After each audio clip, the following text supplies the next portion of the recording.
ఏ guys ఈ వీడియోలో నేనైతే భద్రాచలంకి అయితే వెళ్ళటం అయితే జరిగింది. సో నేను ఈ వీడియోలో entire from Vizag to Bhadrachalam, so Bhadrachalam to Vizag ఎలా రావాలో ఇన్ డీటెయిల్గా ఎక్స్ప్లెయిన్ చేస్తాను. చూడండి ఏ ప్లేసెస్ తిరగాలో అన్నీ. సో నేనైతే నైట్ అరౌండ్ 10 టైంలో బస్ బుక్ చేసుకున్నాను, which cost me around 800 Vizag నుంచి భద్రాచలంకి. ఓకేనా? So based on different buses price varies. So ఈ బస్ ఎక్కాను నేనైతే. వాళ్ళు ఎలాగానే వాటర్ బాటిల్ చేతిలో పెట్టారు, తీసుకొని చిన్నగా నా ప్లేస్లోకి వెళ్ళిపోయాను. సో నెక్స్ట్ డే నేను ఏం చేశానో క్లియర్గా చెప్తాను. హాయ్ ఫ్రెండ్స్, భద్రాచలం ట్రిప్ అయితే స్టార్ట్ అయిపోయిందనమాట. బస్ ఎక్కేసాం, అరౌండ్ 9 టైంలో బస్ ఎక్కేసాం. అండ్ ఏసీ బస్సు నేనైతే విండో తీసాను, ఎందుకంటే కాలట్లేదు. నైట్ మొత్తం పడుకున్న తర్వాత నెక్స్ట్ డే మార్నింగ్ అరౌండ్ 5 టైంలో మళ్ళీ షూట్ చేయడం స్టార్ట్ చేసాను అనమాట. కరెక్ట్గా భద్రాచలం రీచ్ లోపలికి మార్నింగ్ 8 అలా అయింది. బట్ ఇక్కడ వచ్చిన ప్రాబ్లం ఏంటంటే, సో మనకు అక్కడ గోపురం టైప్ కనిపిస్తుంది కదా, సో అలా వెళ్తేనే మనకి టెంపుల్ వస్తుంది. బట్ ముందైతే మేము ఫ్రెష్ అవ్వాలి కదా, ఎట్టెళ్ళలో అర్థం కాలేదు. అటు చూస్తున్నాం ఏమన్నా హోటల్స్ ఏమైనా దొరుకుతాయి అనేసి. ఇక్కడ ఇంకొక టెంపుల్ ఉందన్నమాట. గూగుల్ మ్యాప్స్లో చూస్తే టెంపుల్ బ్యాక్ సైడ్ ఇంకొక హోటల్ ఉంది అని చెప్పారు. బట్ టెంపుల్ లోపలికి వెళ్ళి మనం వెళ్ళాం కాబట్టి వేరే రోజు చూడటానికి అయితే ట్రై చేసాం. బట్ అక్కడైతే ఏవి హోటల్స్ లేవు. ఇన్ కేస్ మీరు భద్రాచలం ఫస్ట్ టైం వస్తే don't believe this Google maps and all. ఓకేనా? డైరెక్ట్‌గా మీరు బస్ స్టాండ్ దగ్గర దిగిన తర్వాత మీకు సైడ్‌కి కొంచెం ఒక 500 మీటర్స్ డిస్టెన్స్‌లో ఒక హోటల్ కనిపిస్తుంది. అక్కడైనా అడగొచ్చు. అక్కడ 700 అలా ఉండిద్ది. సో భద్రాచలంలో గేట్ దగ్గర నుంచి లోపలికి వెళ్ళగానే ఫస్ట్ మనకైతే ఈ లాడ్జ్ అయితే కనిపించింది, అశోక లాడ్జ్. సో మేమైతే బయట నుంచి అపిరెన్స్ బాగుందని లోపలికి వెళ్ళాం. సో లోపలికి వెళ్ళగానే వాళ్ళు రిసెప్షన్ ఎక్కడుందని అడిగేసి లోపలికి వెళ్ళి ప్రైస్ మొత్తం అడిగితే వాడు ఓనర్ పర్ డే 1000 రూపీస్ అన్నాడు. సో అది మన బడ్జెట్ రేంజ్లో లేదు. సో రూమ్స్ అన్నీ కొంచెం పర్లేదు, బట్ 1000 రూపీస్ కాస్ట్ అని చెప్పేకి వి రిటర్న్ బ్యాక్. ఓకేనా? సో ఇన్ కేస్ మీరు వెళ్తే బడ్జెట్ ఫ్రెండ్లీగా కావాలంటే ఇంకా చాలా ఉంటాయి. నెక్స్ట్ ఈ అశోక చూసిన తర్వాత నెక్స్ట్ లాంచ్కి అయితే వెళ్ళిపోయాం, శ్రీ అయోధ్య లాడ్జ్ అని. సో ఈ లాడ్జ్లోకి వెళ్ళిన తర్వాత one of the suspicious thing ఏంటంటే అసలుకి ఆ ఎంటైర్ లాడ్జ్లో అసలుకి ఎవ్వరు లేరు. సో మేము రిసెప్షన్ ఏరియా చూసాం, అన్ని ఏరియా చూసాం, ఎక్కడ ఒక్క మనిషి కూడా కనిపించలేదు అనమాట. సో డైరెక్ట్గా చెక్ ఇన్ లాగా చేసేసుకుందాం అనుకున్నాం, బట్ ఎవరు లేకుండా వెళ్తే మళ్ళీ దొంగలు అంటారేమో, కొత్త ప్లేస్ కదా. సో అందుకనేసి వెంటనే బయటకు వచ్చామన్నమాట. మేబీ ఆ ఓనర్ బయటకు వెళ్ళి ఉంటాడు. తర్వాత దత్తా రెసిడెన్సీ అని ఒకటి ఉంది, దానిలోకి వెళ్ళి అడిగితేమో వాళ్ళు అసలు రూమ్స్ ఇక్కడ ఇవ్వమని చెప్పారనమాట. సో ఇన్ కేస్ మీరు వెళ్తే ఈ 2 ప్లేసెస్ని కొంచెం అవాయిడ్ చేయండి. ఇన్ కేస్ జనాలు ఉంటే మాత్రం you go and ask them. So అలా అన్ని రిసార్ట్లు లాడ్జ్లు అన్నీ చూసుకున్న తర్వాత లాస్ట్కి అప్సరా లాడ్జ్ అని ఒకదానికి వెళ్ళామన్నమాట. సో వెళ్ళగానే కొంచెం అంబియన్స్ మొత్తం బాగానే ఉంది, సేమ్ థియేటర్ టైప్ ఉందన్నమాట బయట నుంచి చూస్తే విండోస్ అవి. సో ఇక్కడికి వచ్చిన తర్వాత వీళ్ళేమో పర్ డే 800 అన్నారు. సో వీ టుక్ 2 రూమ్స్, గర్ల్స్కి సపరేట్గా బాయ్స్కి సపరేట్గా 2 రూమ్స్ తీసుకున్నాం. సో చూడండి బెడ్ ఇవన్నీ నీట్గా ఉన్నాయి. సో అప్పుడే నీట్గా క్లీన్ చేశారనమాట మేము వస్తున్నామని చెప్పేసి. సో మా వాళ్ళందరికీ ఇంకా ఫ్రెష్ అవ్వనని చెప్పేసి తొందరగా. సో కంఫర్టబుల్గా మేమైతే సింగిల్ రూమ్లో 3 మెంబర్స్ ఉన్నాం, గర్ల్స్ 2 మెంబర్స్ అలా ఉన్నారనమాట.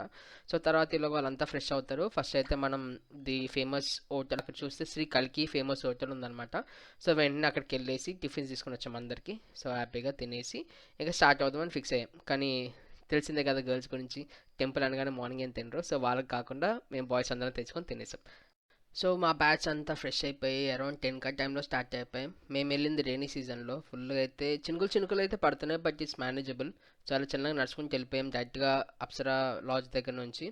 సో అలా మనకి ఈజీనే, అక్కడ నుంచి అరౌండ్ 1 కిలోమీటర్ ఉంటుంది, బై వాక్ వెళ్ళిపోవచ్చు. ఇంకా ఫ్రెండ్స్తో అలా నడుచుకుంటూ వెళ్ళిపోయేటప్పుడు సరదాగా ఉంటుంది.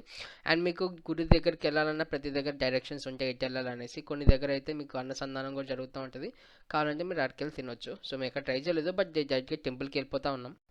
సో అట్ లాస్ట్ టెంపుల్కి అయితే రీచ్ అయిపోయాం. సో టెంపుల్కి వేరే వే ఉందన్నమాట, సైడ్ నుంచి వెళ్ళాలి మనం. సైడ్ నుంచి లోపలికి వెళ్తే అలా కొంచెం చివరి ఎండ్ మనకి ఇప్పుడు కనిపిస్తుంది కదా, సో అలా కనిపించింది అనమాట. ఇది మన మెయిన్ ఎంట్రన్స్. సో అలా పైకి స్టెప్స్ ఎక్కేసి వెళ్ళిపోవటమే, బట్ ఫోన్స్ ఇవన్నీ లోపలికి నాట్ అలౌడ్. సో లోపలికి వెళ్ళి దర్శనం అన్ని చేయించుకొని మళ్ళీ కిందకు వచ్చి ఫోన్ కలెక్ట్ చేసుకొని మళ్ళీ రికార్డింగ్ స్టార్ట్ చేశాను అనమాట. సో ఇది మొత్తం అవుట్ సైడ్ ఇంకా. సో దర్శనం అయిపోయింది మధ్యలోనే, సో అది రికార్డ్ చేయలేకపోయాను. సో అలా టెంపుల్ విజిట్ అయితే కంప్లీట్ చేసుకొని బయటకు వచ్చాం. సో ఆల్రెడీ మీకు చెప్పే కదా, అక్కడైతే వర్షం పడుతూ ఉంది. సో మేము దాంట్లోని మెమరీస్ కోసం వెంటనే పిక్స్ తీసుకున్నాం. సో పిక్స్ తీసుకున్న తర్వాత ఒక చిన్న ఆటో మాట్లాడుకొని ఇక్కడ నుంచి పర్ణశాలకి అయితే స్టార్ట్ అయిపోయాం. సో ఆటో వాళ్ళని జనరల్గా అడిగితే వాళ్ళు 200 to 250 చెప్తారు పర్ హెడ్, బట్ మనం ఇవ్వాల్సింది ఓన్లీ 150. సో 150కే మాట్లాడుకుని పర్ణశాలలో. అండ్ ఇదనమాట పర్ణశాల. మనకి where the Sita to bath అంటాడు. సో సీత చీర ఆడేసిన మచ్చలు, ఇంకా కొన్ని స్టాంప్స్ ఉంటాయి అనమాట. సో అవన్నీ కొంచెం సెక్రెట్ గా పూజిస్తూ ఉంటారు. అవన్నీ చూసిన తర్వాత లాస్ట్ కి మేము ఇలా చిన్న స్వరాతో చేరప్ కొట్టుకున్నాం. చాలా బాగుంటది. జస్ట్ వన్ టైమ్ విజిట్ అనమాట. వెళ్ళి చూడండి. సో పర్ణశాల విజిట్ తర్వాత అక్కడ నుంచి ఇంకొక రామ్ టెంపుల్కి అయితే వెళ్ళామన్నమాట. సో ఇక్కడ కూడా ఫోన్స్ నాట్ అలౌడ్. లోపలికి వెళ్ళిన తర్వాత మనకి ఎంటర్ రామాయణం ఒక థీమ్, ఒక ఎలా అంటే బొమ్మల టైప్లో డిస్ప్లే చేస్తారనమాట కింద అనేసి. మేము అక్కడ ఫోటో కూడా తీసుకున్నాం, బట్ ఫోన్స్ నాట్ అలౌడ్ కాబట్టి రికార్డ్ చేయలేకపోయా. అట్ నైట్ మేము ఇంకైతే మూవీకి వెళ్ళిపోయాం, భారతీ 2. నాకైతే మూవీ బాగానే నచ్చింది, బట్ మామూలుగా ఎవరికి నచ్చలేదు.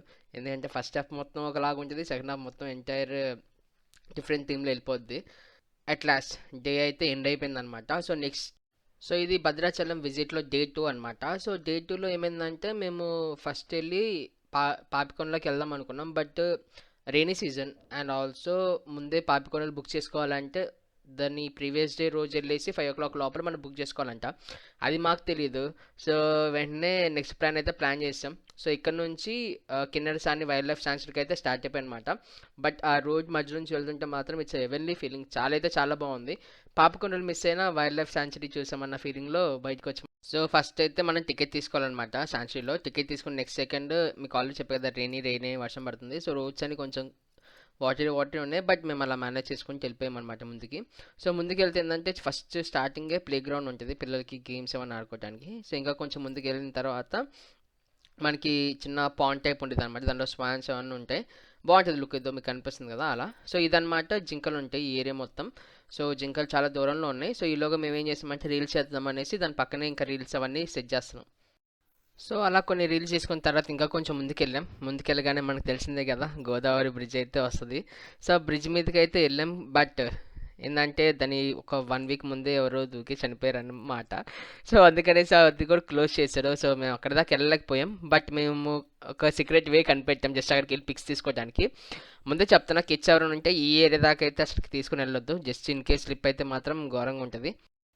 సో ప్లెజెంట్తో పాటు కోతులు కూడా ఉంటాయి, కొంచెం జాగ్రత్తగా ఉండండి, కోతులు పైకి దూకేటట్టు ఉన్నాయి. సో ఇదన్నమాట బ్రిడ్జ్. సో అక్కడ గేట్ అయితే క్లోజ్ చేశారు, బట్ ఇక్కడ నుంచి వ్యూ అయితే చాలా బాగుంది. సో కింద సో మన భద్రాచలం ట్రిప్లో అయితే లాస్ట్ వీడియో అనమాట. సో అలా బ్రిడ్జ్ దిగేసి చిన్నగా బయటకు వచ్చిన తర్వాత ఇంకా చెప్పాను కదా జింకల కోసం మళ్ళీ వెయిట్ చేసామని. ఈలోకి మేము అన్ని కవర్ చేసుకుని వచ్చే లోపలికి మళ్ళీ జింకలు ముందుకు వచ్చేసాయి. సో అవన్నిటిని చూసి దగ్గర నుంచి పిక్స్ అన్ని తీసుకొని అట్ లాస్ట్ ఫ్రెండ్ జోన్ చిన్న ఏదో ఒక మూమెంట్ ఉండాలనేసి ఏదో ట్రై చేసాం.